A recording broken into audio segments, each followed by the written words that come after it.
guys, your girl Sakina, and I'm back with another review. This is my review for Love is Blind. This is Love is Blind UK, Season 1, Episode 7 and 8. Yeah, 7 and 8.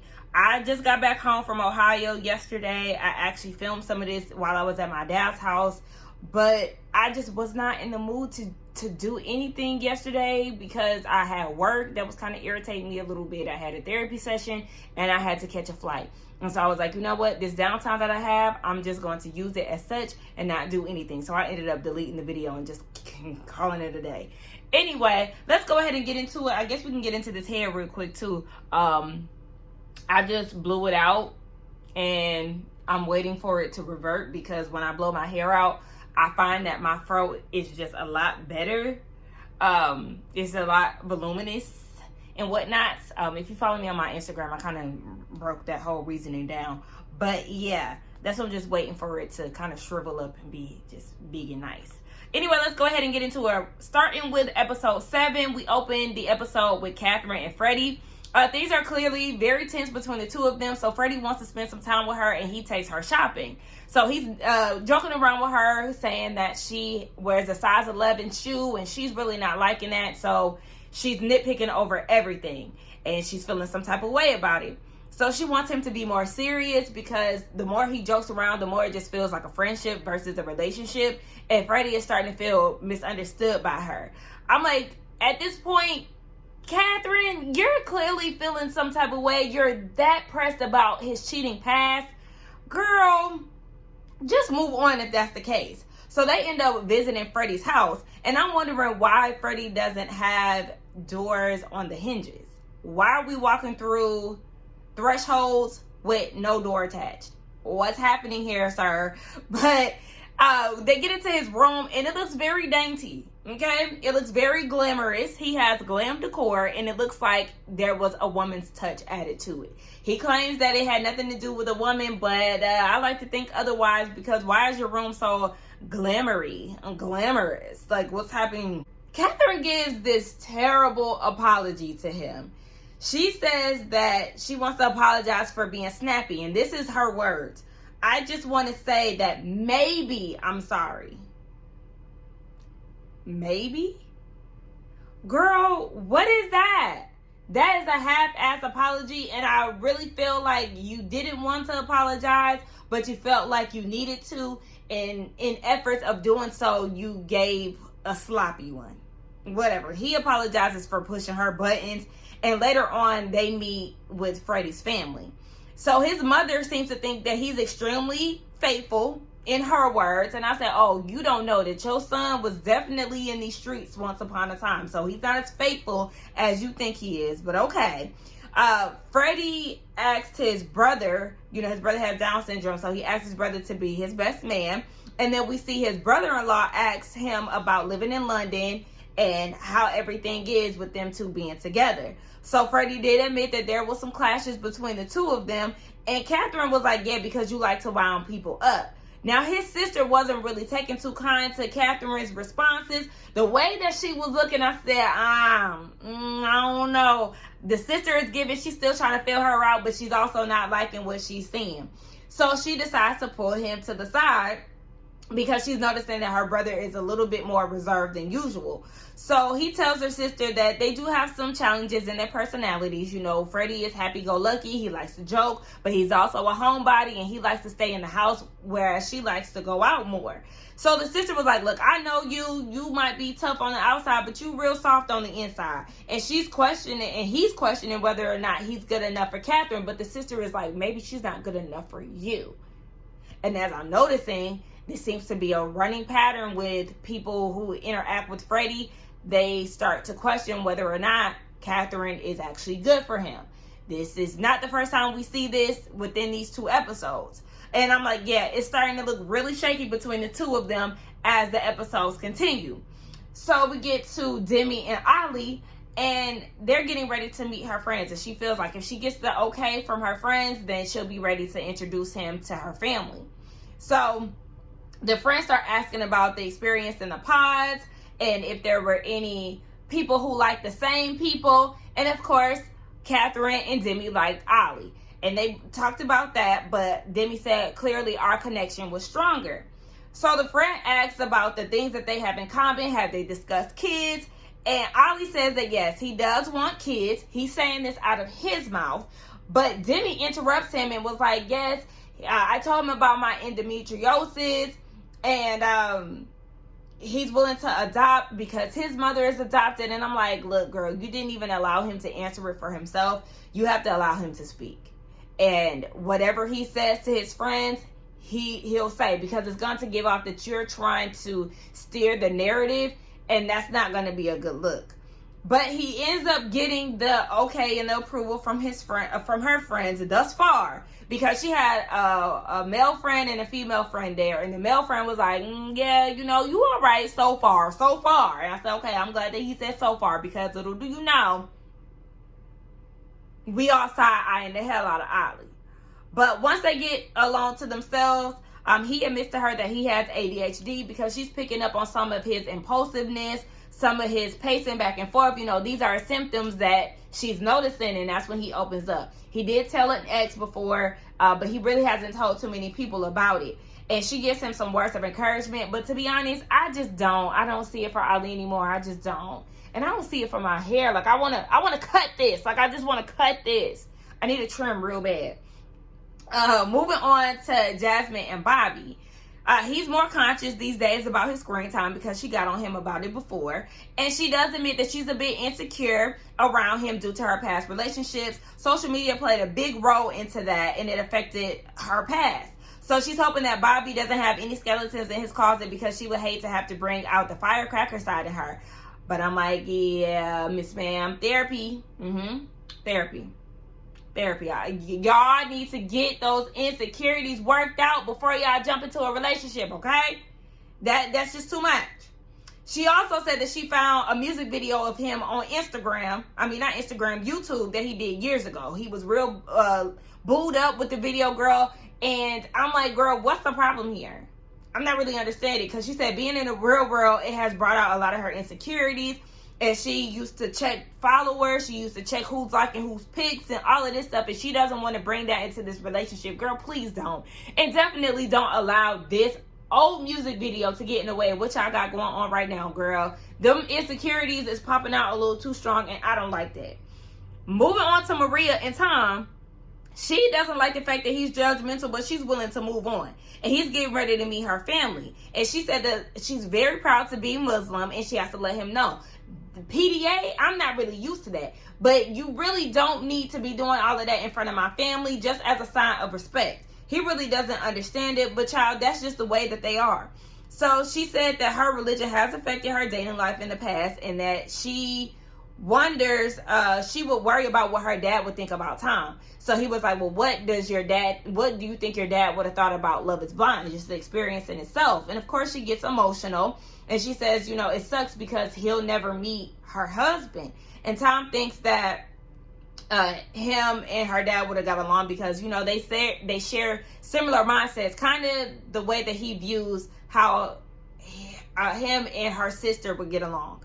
So we get down to them meeting the family, and they connected off of humor, laughing and stuff. And the sister actually gets emotional because they love and support Maria. Now, I wasn't sure if the emotions came from her losing, Maria losing her dad, or the emotion just came from her wanting her sister to make the right decision. I don't know. Y'all let me know what y'all thought about her sister getting emotional, but I was just kind of unclear about where the tears came from. The sister asked if the experience was a little different or difficult because she's Muslim, and he claims no, because he has similar values as the Muslim religion. I was just a little unsure about that, but at the same time, he was clear about her religion back in the pods. So the sister was like, it's not about the material things, it's about the people that you have in your life. So Maria is looking like, So the sister is picking up on that, like, what's all of that about? And so he tells the sister about, him being a little judgy. And the mom reiterates again that it's about people that you love, and it's not about the material things. So the sister wants to know, is there things that you all need to work on? And he starts talking about being empathetic. being empathetic, that you're not answering the question. There are things that you need to work on, and I feel like that's the time where he needs to dive deeper into him being judgmental. That's what you should have opened up with instead of talking about empathy, because that don't have anything to do with anything. What is your imperfections, huh? So he sits with her mom and asks if he has her blessing. The mom says yes, and she said she's worried because they don't really know each other, but they got the go ahead. So we get over to Steven and Sabrina, the unproblematic couple of the group. And I feel like they're really easygoing, not necessarily perfect, but they seem to really get along really well out of everyone. I really don't like her terms of endearment, though. I'm realizing that she calls him a lot of names, and I don't like that. Like, she told him he's an idiot at one point, and she called him something else in a previous episode, and I'm like, I don't like that. I don't like name calling. Don't do that. But yeah, she called him stupid. That's what it was, because I put that in my notes. Anyway, they said if the wedding was, I think she met his friends, and they were like, if the wedding was tomorrow, would y'all be walking down the aisle? And they said, we'll just have to see how that goes. They do have apprehensions, but their connection is really strong. And to me, it just seems like they have more realistic conversations. Oh, I think they were talking amongst themselves. I'm not sure if... Oh, no, this was amongst their friends. But it seems like they have a more realistic relationship. They have in-depth conversations, and I like that. I love the fact that they're like, look, we live 10 hours away from each other. We're not in a rush to, sell houses and stuff like that. We just want to focus on our connection first before making hasty decisions. I like that. And then we get over to Benihana and Nicole, and he's meeting her parents. Her mother is so cute.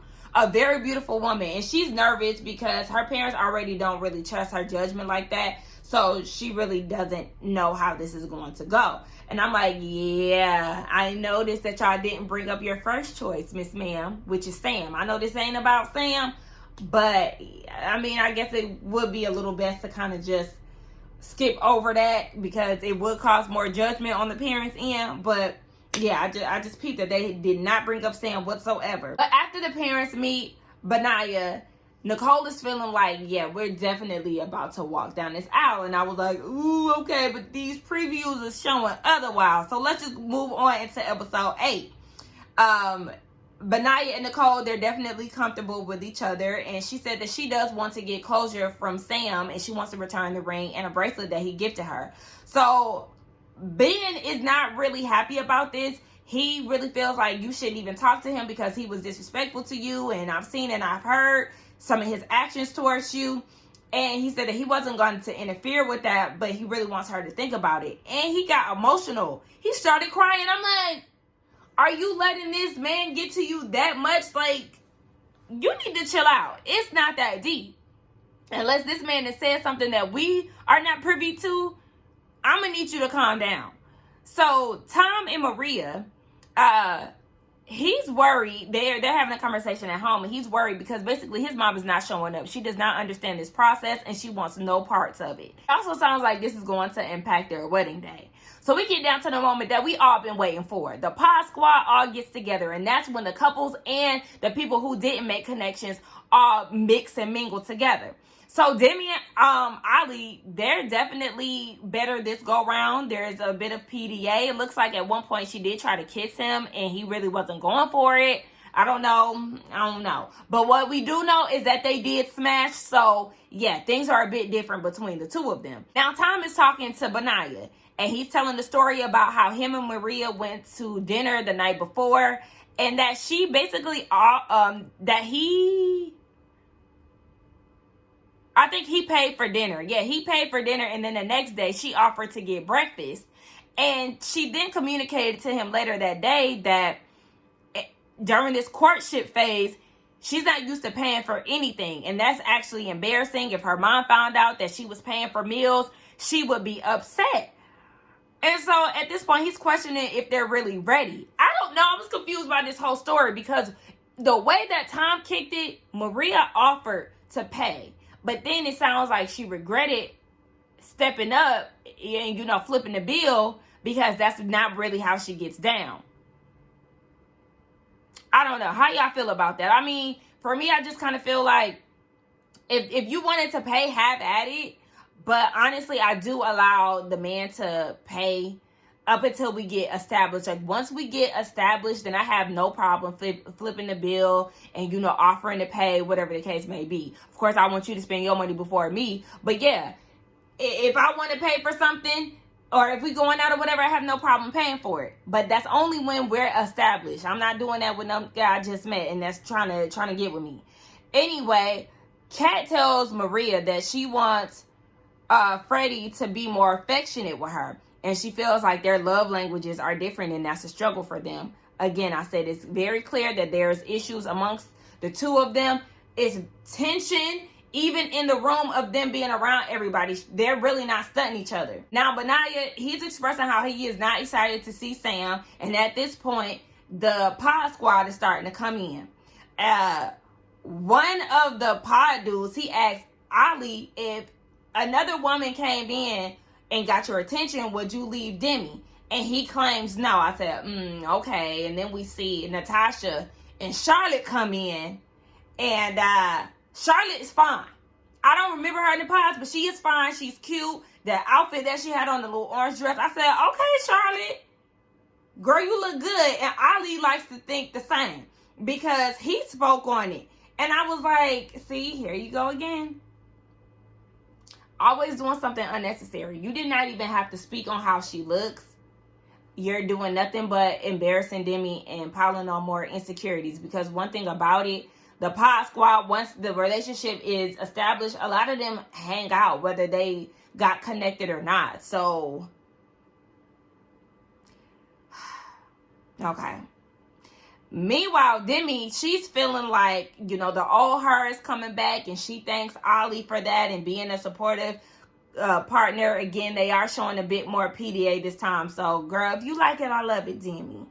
Natasha finally meets Tom. Now, Tom was real nervous about meeting her, but initially, Natasha really didn't seem that fazed with the introduction. But he definitely did like what he seen when it came down to her. Maria claimed that she wasn't bothered because their connection is strong. I said, yeah, that connection has static. So, okay, Maria. And she said that she's not bothered about 10 times, which shows that you clearly are bothered that he is talking to Natasha. But go off, sis.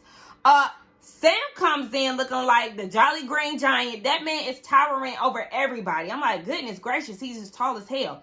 And apparently he looks like Catherine's ex. And she just kept saying that. But he goes over and he greets Benaya, but he ignores Nicole. I said, interesting. So Kat is still hung up on how Sam looks like his ex.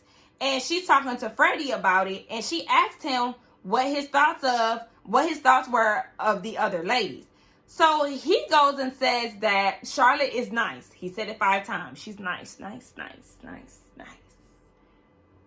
Okay. And then he goes and says that she's very attractive. Again, why do you feel the need to tell her that? I don't really get where Ali and Freddie's mindsets are. You don't have to say that. It was just very weird.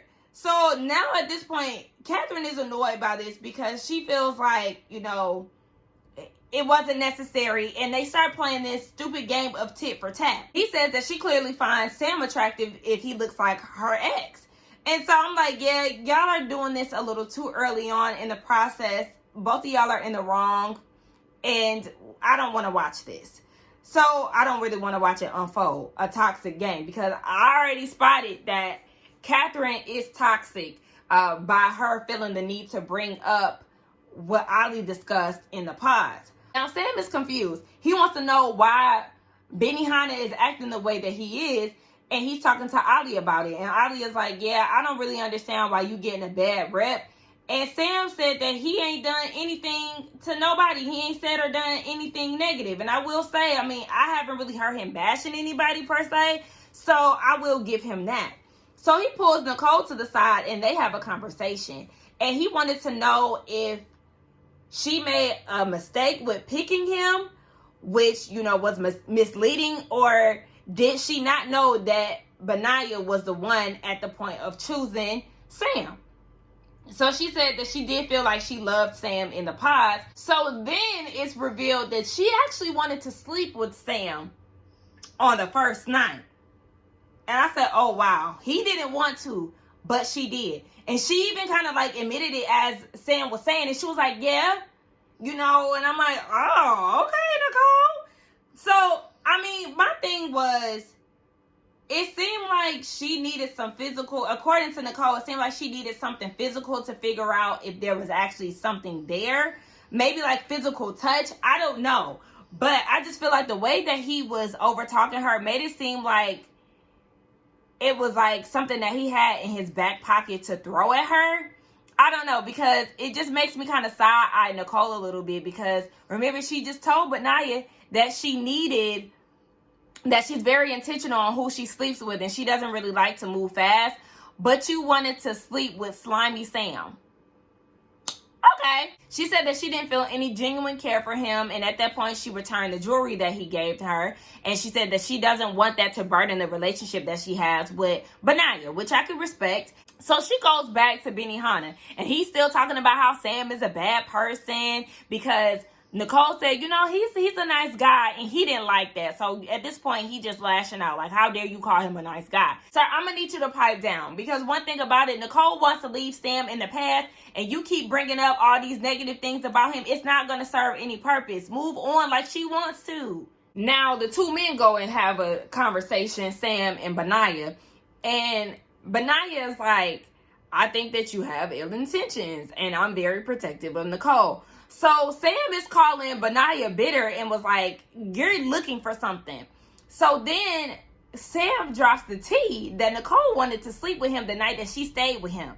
And at this point, Benaya is spiraling, baby. He cannot take this information that he is receiving. And Sam said that Benaya is Hollywood.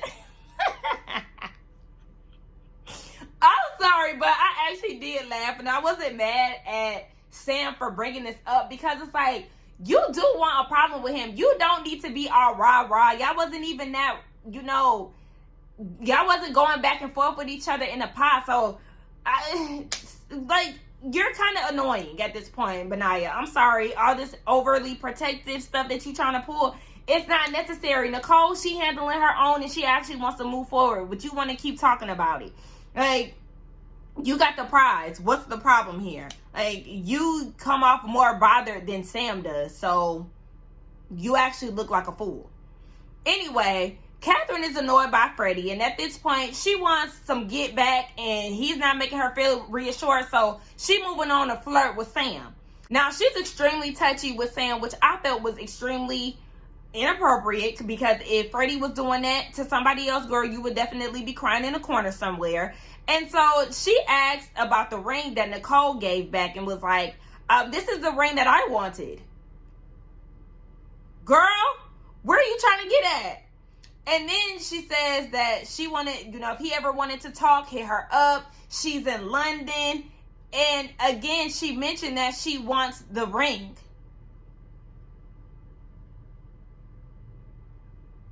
Out of order. Just out of order. Like, oh, girl, you're taking it absolutely too far. Again, because if Freddie was in Charlotte's face, you would be crying.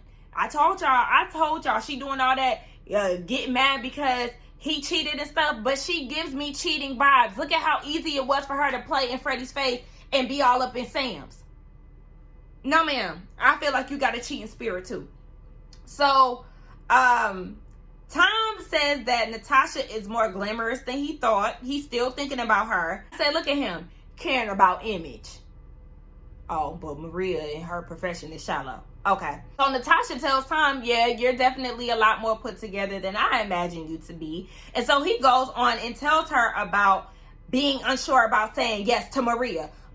Excuse me. You have no business telling your partner's business and telling the relationship business to somebody, basically your side piece. No, sir, out of order. So Natasha keeps saying that she cares about him and that she meant what she said when she said that she was in love with him. Now, y'all remember in the past, Natasha said that she feel like the story ain't over between the two of them? Look at her. ready to play her role as a side piece. Tom gonna say no, and he gonna go and deal with Natasha. Watch. Then, girl, Maria, you don't need this shit anyway, so I'm not mad at it. Let him go and be with her. Shit. Anyway, it's the next day. And speaking of Tom and Maria, she said that she was fine that Natasha was there. And he admits that the conversation was a bit intense than he expected it to be.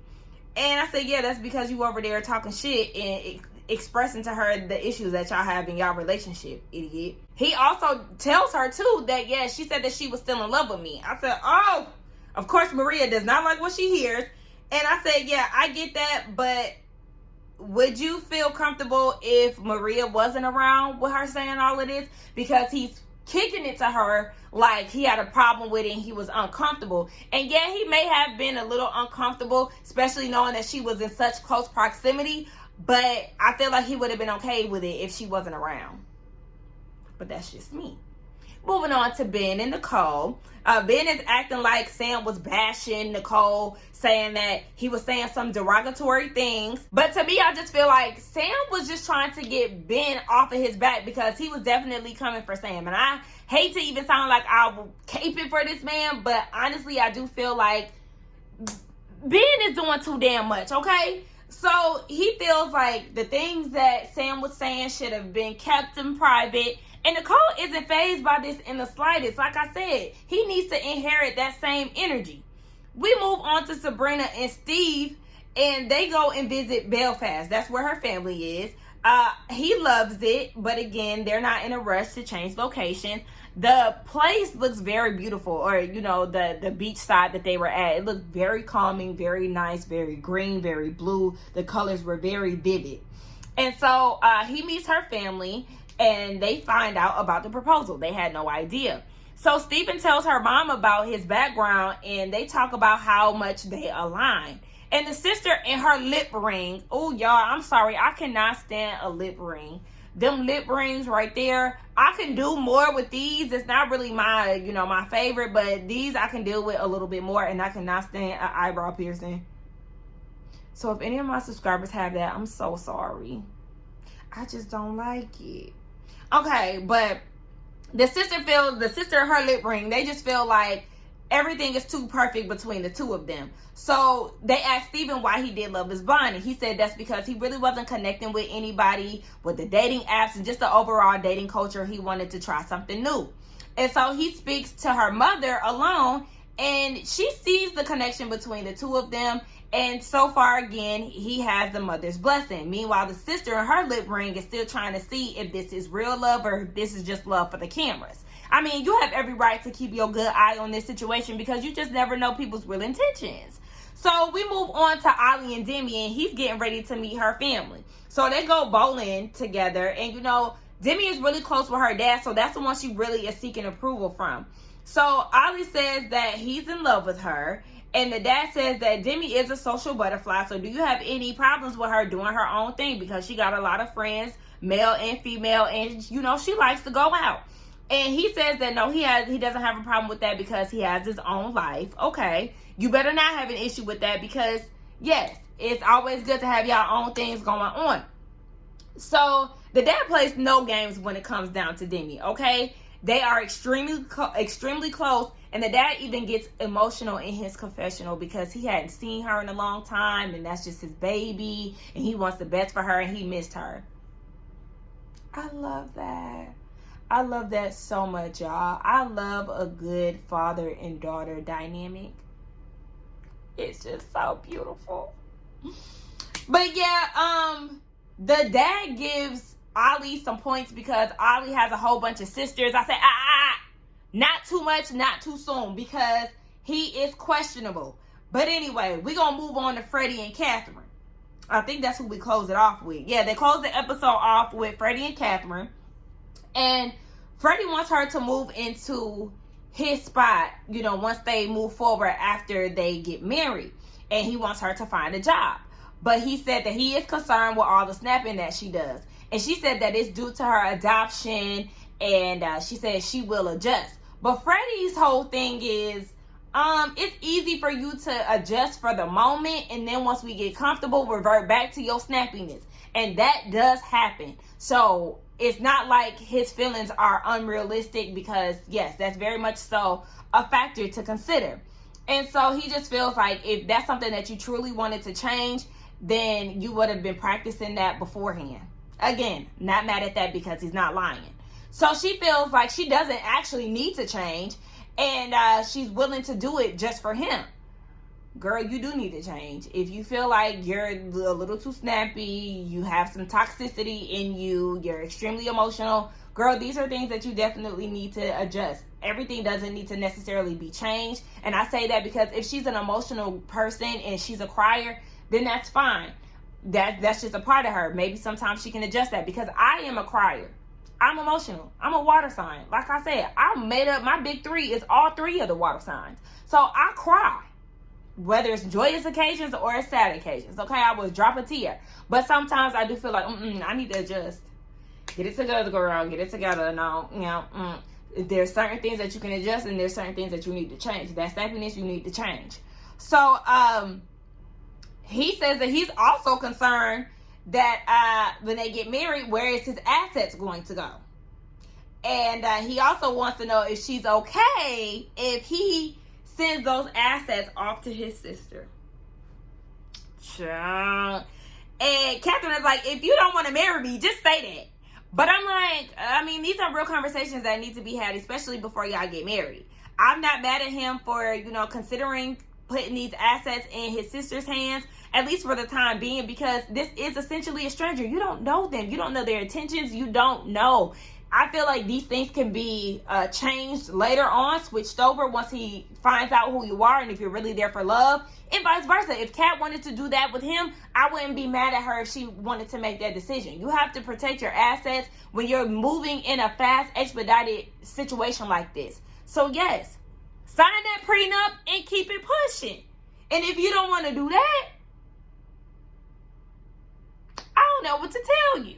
But y'all let me know what y'all thought about these two episodes. Let's get down in the comments and talk. Are y'all team Freddie? Y'all team Kat? Are y'all feeling this relationship? Are y'all feeling like they're going to move forward?